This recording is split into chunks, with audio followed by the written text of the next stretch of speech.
As I departed from Athens, I went off into oblivion. I was extremely optimistic and energetic about the places I would travel to, learning the great history amongst all of them.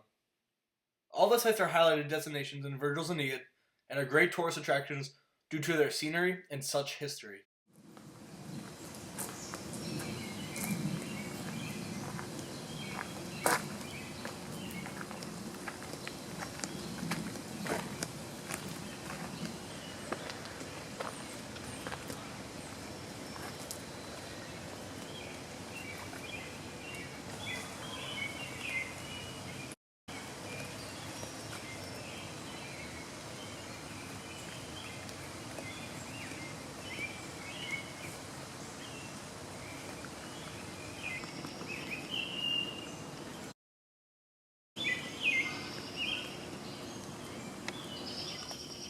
Hey, Maximus! Maximus! Delos. Aggressi veneramus Apollinus urbem templa de sexa veneribus structa da propriam Thimbrae domum da Moena fecissit et genus et mansuram urbem. At Delos, the birthplace of Apollo, Virgil has Apollo speak to Aeneas, instructing him to go to the land of his ancestors. Anchises interprets Apollo's remark as a reference to the island of Crete, when one of the great Trojan forefathers, Teucrus, how long ago ruled. The first thing I noticed when I arrived were the temples. There were ones dedicated to Apollo, Artemis, Hera, Zeus, Athena, and so many others. Additionally, there were vast marketplaces and people were generally happy with one another. The most intriguing thing about Delos was the meeting hall. It was filled with people from all different backgrounds, including merchants, warehousemen, shipowners, and innkeepers, all engaging in conversations and allowed me to join in, learning about their rich culture.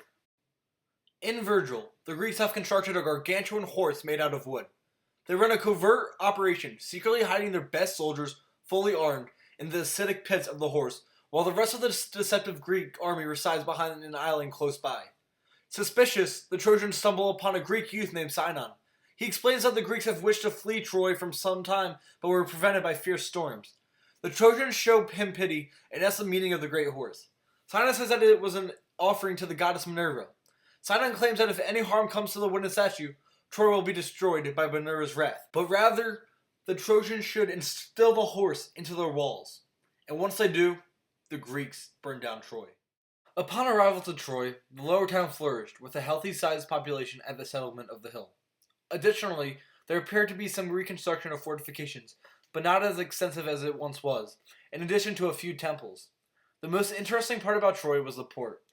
There were many ships coming in and out, exchanging commerce. This led to the diverse culture of Troy and the achievement of prosperity. The next location that I traveled to was Tenedos. When approaching the shore, I encountered an aspiring poet who was analyzing the works of Virgil.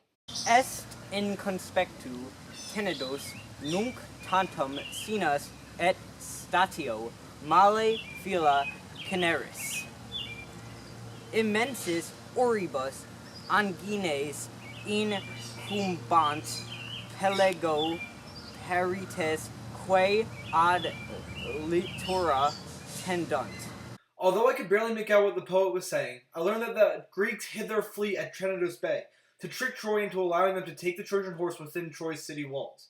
Additionally, it is also the island from which twin serpents came to kill Laocoon and his sons as punishment for throwing a spear at the Trojan horse.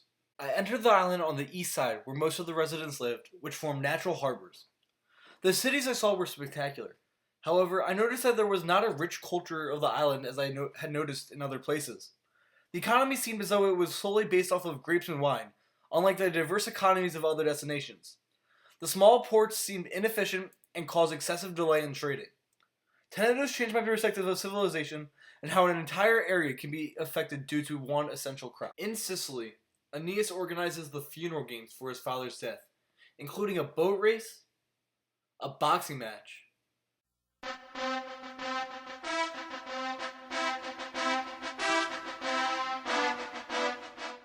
a foot race,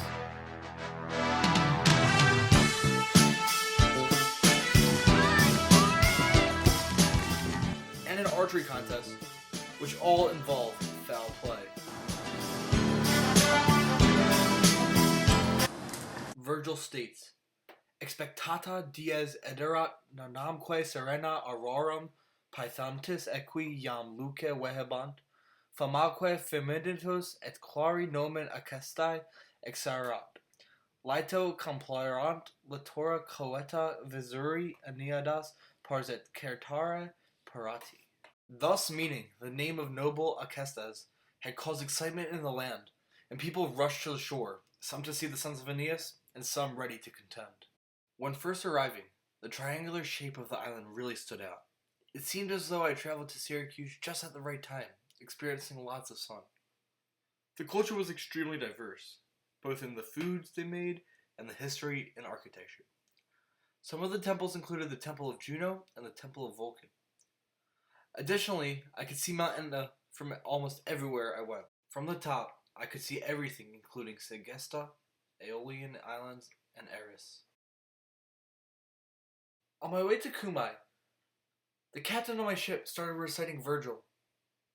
I didn't quite know why, until I realized it was a passage about the Sibyl and the underworld.